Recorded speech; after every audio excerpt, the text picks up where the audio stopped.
Hey Wargamers, the folks over at Warhammer Community just did a live stream over on Twitch going over a bunch of really cool stuff about 9th edition. So I want to talk about what we learned in that live stream. There is a link to my complete notes in the description below, as well as a link to a rebroadcast of that stream. So you can check out both those if you want. But if you just want it distilled down to kind of the nuts and bolts, I'm here for you. So one of the biggest things we learned was how CP is going to change, or at least get an inkling of how it's going to change.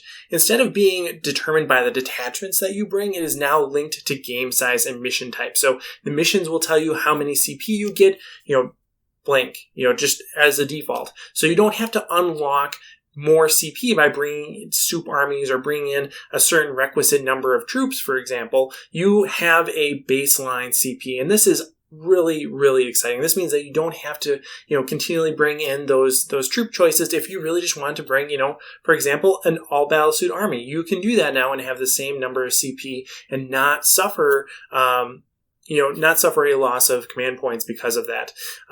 Along with that is that the number of CP that you start off with is going to be elevated. You will have a bunch of CP compared to now to start your game, which is really awesome. It makes a lot of sense considering what we know about how Psychic Awakening was written in concert with 9th edition. Psychic Awakening is meant to be played in 9th edition, or at least it's meant to be compatible with it. And so the overwhelming number of stratagems in Psychic Awakening makes a lot of sense because, you just want to spend CP, and right now you don't have those CP to spend.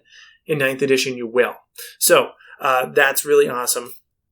You will have to spend CP, though, to bring different forces. So if you wanted to bring a soup list, if you wanted to draw from multiple factions, you will have to spend CP to do that. So they kind of hit on this multiple times that, right now you are rewarded for bringing additional forces from outside your codex by means of different detachments. In the future, you're going to be rewarded for working within a codex, which I think is really cool and makes a lot of sense.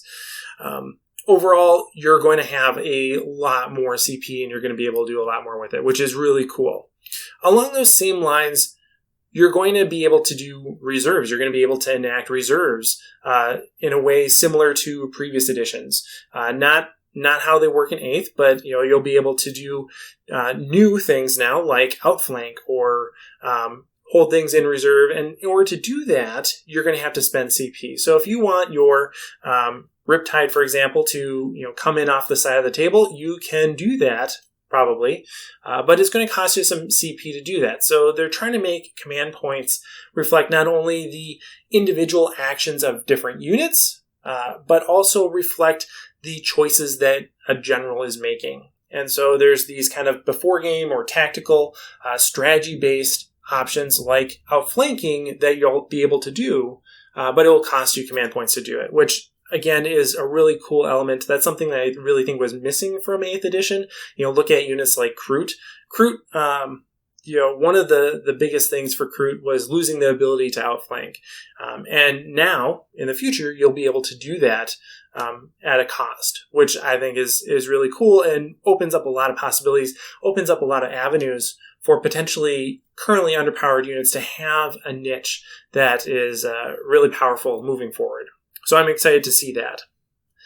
Another really important thing that we learned is more about how terrain is going to work. It's going to be much more sophisticated, much more rewarding, and much more important in 9th edition than it is in 8th. So that's important, of course, for things like Kroot if you're outflanking them, but it's really important for really, any unit, anywhere. It's important for shooters, it's important for assault units, so terrain is a really critical component of the game, and so it's good to see it receive more attention. One of the things that they said early on in the stream is that you won't be able to shoot through a few windows and hit the wing of a Carnifex. I think you meant Hive Tyrant. Hit the wing of a big critter on the other side of the board, and all of a sudden you can unload a ton of fire into that one tiny little sliver of the thing that you see. So there's a few things I kind of take from that. One is that you're going to have to see a substantial part of the model, and certain things like wings might be excluded from that calculation. Two things that people have been asking for. So that's good to see. Terrain will also have different types of tags. These are like keywords for terrain pieces. And one of those is obscured, which means that no matter what you can actually see through it, you actually can't shoot. It blocks line of sight. So I'm thinking this is going to be things like, trees, or, maybe like fog or particle effects, things that you want to have on the table that look cool but don't actually block line of sight. Having the obscured tag will prevent them from being able to see you if you are behind that. So that is a cool new addition. Presumably there are going to be other tags, other keywords for terrain. I'm really interested to see what those are. They mentioned several times that terrain is going to have different feels, different interactions based on what it is. And those tags are going to enact those different types of rules.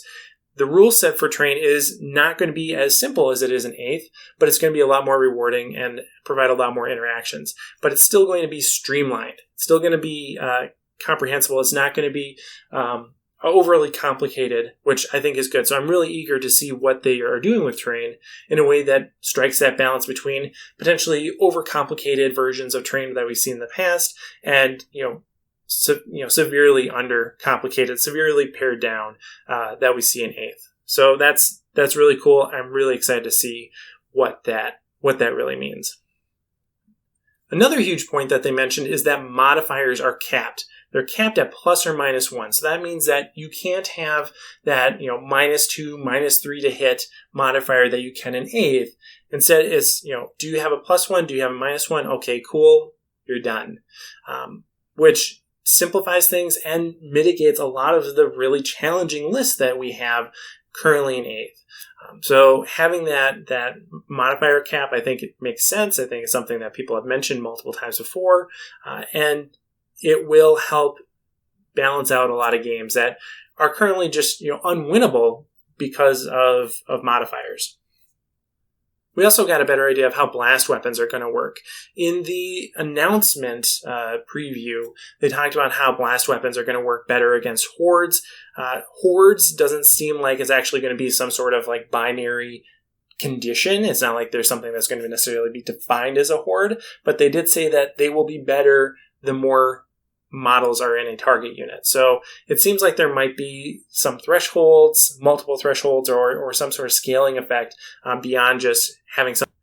Blast weapons at the beginning are going to be defined in an appendix, so you'll have a list at the end of the core rules that says, X, Y, and Z are blast weapons. So you don't have to kind of, guess, is this a blast weapon or not? It's going to be very clear. And then, of course, that keyword will be incorporated into the rule set of future codices. Kind of tied to that is how vehicles operate in combat. One of the things we learned from the preview was that vehicles are going to be able to shoot in combat. Turns out that's going to be true for monsters as well. So monsters, vehicles, those big guys are going to be able to shoot in combat and not be tied down by a unit of Gretchen or something. So that's good news for a lot of armies, not just tank armies, right? So it's not just Imperial Guard that are going to benefit from this. Tyranids, Tau, we're going to benefit from it as well, which is cool. Flyers are going to get some new tools as well. We knew from the preview as well that they were going to be able to leave the board and then come back, kind of do these strafing runs and have a much more dynamic role on the tabletop. And they really emphasize that the flyers on the tabletop are going to basically operate separately from the infantry, that the things on the ground are going to be able to interact by means of shooting, but that you're not going to be blocking movement with a flyer. So that type of interaction is severely reduced in 9th edition, which I think makes a lot of sense and is cool. They also said that you're going to have more options to fight back against flyers, though, as well. So it's going to be fun to play with flyers. It's going to be fun to play against flyers as well. And I wonder if that has something to do with some of those terrain tags. If there are certain parts of terrain that are going to give you things like Skyfire that we had in 7th edition. Maybe there's something like that we'll be able to see with terrain that will mitigate or remove that -1 to hit modifier that flyers have. As far as morale is concerned, we learned that it's going to be the same basic mechanic, but have more interactions. It's not going to be as binary. It's not going to be, do you lose a guy? Do you not? Does the unit disappear or not? It's going to be a little bit more subtle, and it's going to affect more than just, the end result of a combat. So they talked about how scary things like Night Lords, for example, are going to have more of an impact than just making people run away. So maybe there's going to be some morale component that affects your ability to hit or something like that. And then there's a bunch of kind of odds and ends that they talked about. I'm not going to mention everything that they said. I think there's a lot of things that were kind of softballs that you probably can figure out on your own. Like there are going to be new codices. But things that are more important than that, I think, changes to falling back in close combat. The core rules are going to be the same, but close combat is going to be more rewarding and more reliable. The missions are going to have a greater variety, and they are going to be improved in every element of play. So not just match play, but also narrative and open play are going to see improvements. But they really are excited about what the changes mean for match play, which is good. And that power level is going to be something that is going to be updated, although not as frequently as point levels. So we can actually see power level adapting or evolving over time, just as we do with point levels, which is important. That lack of fluidity really meant power level was outdated metric as soon as it came on the scene. So being able to update that, I think, is a sensical and important part of using power level. The core rules themselves are still going to be short. They're actually more concise in some areas, but have been expanded in others to be more clear. So they are including a lot more examples, for example. And so that means that they're going to be longer than 8 pages, but not immensely so, and hopefully still a very neat package, which is good. You don't have to have this massive rule book to carry around all the time. We learned a little bit more about Crusade, learning that the missions, the board size, and rules are going to be based around a growing army. The core rules will be expanded in each codex, so just like you have new Maelstrom of War objectives in each codex, you'll have new elements for Crusade in each codex as well, which is cool. It gives you even more value in your codex, for example. Being able to have more rules presented in each codex, I think, makes that codex more and more valuable, which is good.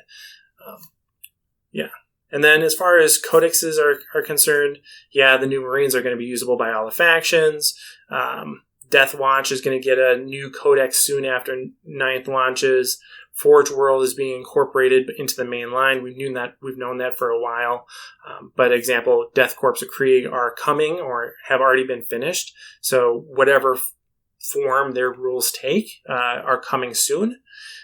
More things are going to be added to Warhammer Legends.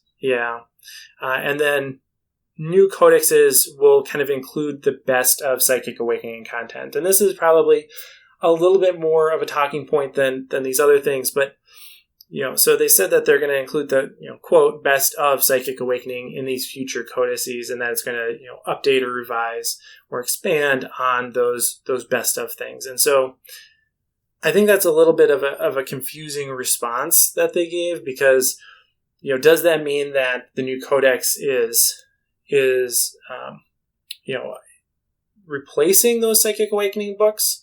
I think so. I'm assuming that it's going to work just like every other codex has worked in the past, every other rule set release. But the way that they talked about, interacting with Psychic Awakening was a little vague to me. So I'm assuming that, once the new Tau Codex comes out, for example, everything that was in Psychic Awakening that is in that codex is still legit, but the things that are not are history. I'm guessing that's how it's going to work, but they were a little vague on that, and so I would look forward to some clarification.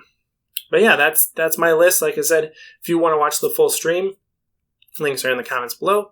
If you want to check out my full notes, you can do so over on the Invasive Wargaming Facebook page. But let me know what you think about this basically FAQ session, and what things are you excited about? What things do you hope that they address in 9th edition? All your hopes and dreams, put them down in the comments. Thanks for watching, and as always, happy wargaming.